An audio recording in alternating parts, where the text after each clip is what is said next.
Alice was sitting under a big tree with her sister. She felt very bored because her sister was reading a book with no pictures. Suddenly, she saw a white rabbit running past her. The rabbit was wearing a coat and holding a watch. "Oh no! I am late," the rabbit said loudly. Alice became curious and decided to follow him. The rabbit jumped into a large hole, and without thinking, Alice followed him and jumped into the hole as well. Alice kept falling for what felt like a very long time. The hole was strange, with books, lamps, and pictures floating around her. She wondered if the fall would ever end. At last, she landed softly on the ground.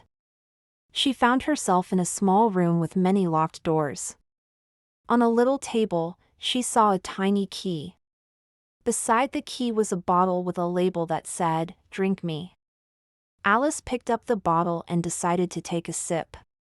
As soon as Alice drank from the bottle, something magical happened. She started to shrink.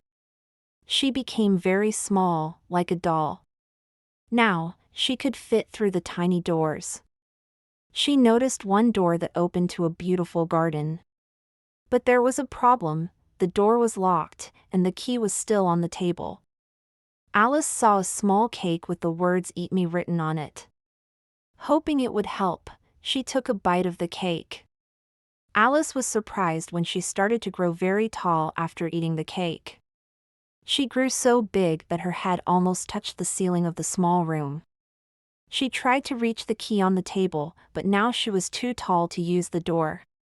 Feeling frustrated, Alice began to cry. Her tears were so big that they made a pool of water on the floor. Soon, the room was filled with her giant tears. As Alice stood in the pool of her tears, she saw the white rabbit running again. He was carrying gloves and a fan. "Oh dear, oh dear. I am very late," he said, rushing past her. Alice picked up the fan he dropped. Suddenly, she began to shrink again as she held it. Now, she was small enough to swim in the pool of tears. She swam with animals, like a mouse and a duck, who were also caught in the water. After swimming out of the pool, Alice and the animals reached dry land. The mouse suggested they play a game to dry off. They ran around in a circle to get warm and dry. Alice wanted to know more about where she was, but no one seemed to explain anything clearly. She thanked the animals and continued her journey. She hoped to find the white rabbit again and ask him how to return home. Alice walked through a forest and saw a small house. She went inside and found a table with another bottle. She drank it and started to grow very big again. This time, she was so big that she couldn't fit inside the house. Feeling stuck, she looked out the window and asked for help. A group of animals outside threw rocks at her. But when the rocks touched the floor, they turned into cakes. Alice ate one of the small cakes, hoping it would help her. The cake worked, and she began to shrink again until she was small enough to leave the house. She walked further and entered a strange garden. There, she met a blue caterpillar sitting on a mushroom. The caterpillar spoke slowly and asked Alice, "Who are you?" Alice said she wasn't sure anymore because of all the changes. The caterpillar told her the mushroom could help her. The caterpillar explained that one side of the mushroom would make Alice grow, and the other side would make her shrink. Alice took a piece from each side of the mushroom. She tried one piece and grew very tall. Then, she tried the other piece and became small again. After some practice, she was able to return to her normal size. Feeling happy, Alice continued her adventure, carrying the mushroom pieces with her for later. Alice walked through the garden and saw a tea party. At the table, she met the Mad Hatter, the March Hare, and a sleepy Dormouse.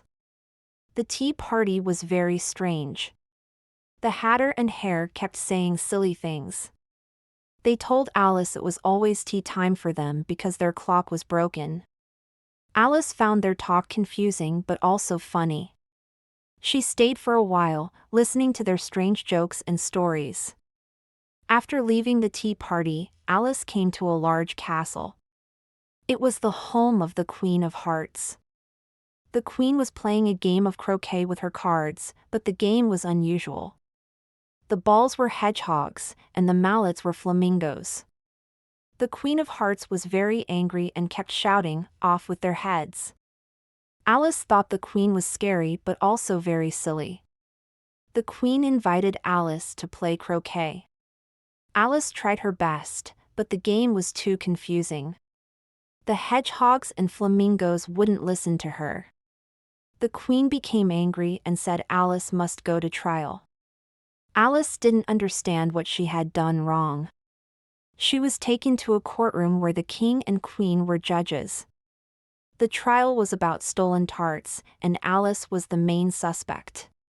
In the courtroom, Alice saw many familiar characters: the rabbit, the caterpillar, and others. The Queen shouted, "Off with her head!" Alice grew brave and told the Queen she was being unfair.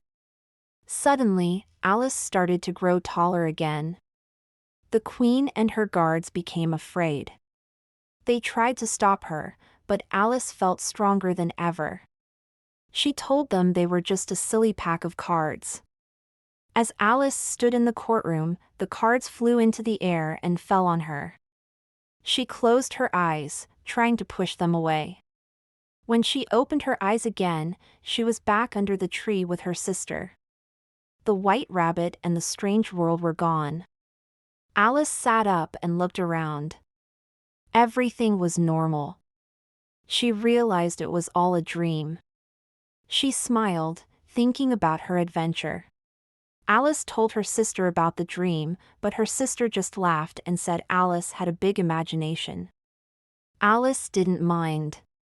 She thought about the white rabbit, the tea party, and the Queen of Hearts. It was the most exciting adventure she had ever had. She decided she would always remember the strange and wonderful things she had seen in Wonderland. For Alice, it was a dream she would never forget. Alice's adventure taught her the importance of curiosity. By following the white rabbit, she discovered a magical world full of surprises. Curiosity can lead to exciting experiences and new knowledge, but it also has risks. Alice learned to think before acting, especially when faced with strange things like magical drinks and cakes. The story shows that being curious is good, but we should also be careful and wise. In Wonderland, Alice faced many confusing and strange situations. Sometimes, she felt unsure about who she was because of all the changes in her size and surroundings. However, by the end of the story, she found her confidence and stood up to the Queen of Hearts. This teaches us to stay true to ourselves, even when things are difficult. Alice's bravery reminds us to believe in ourselves and never let fear control us.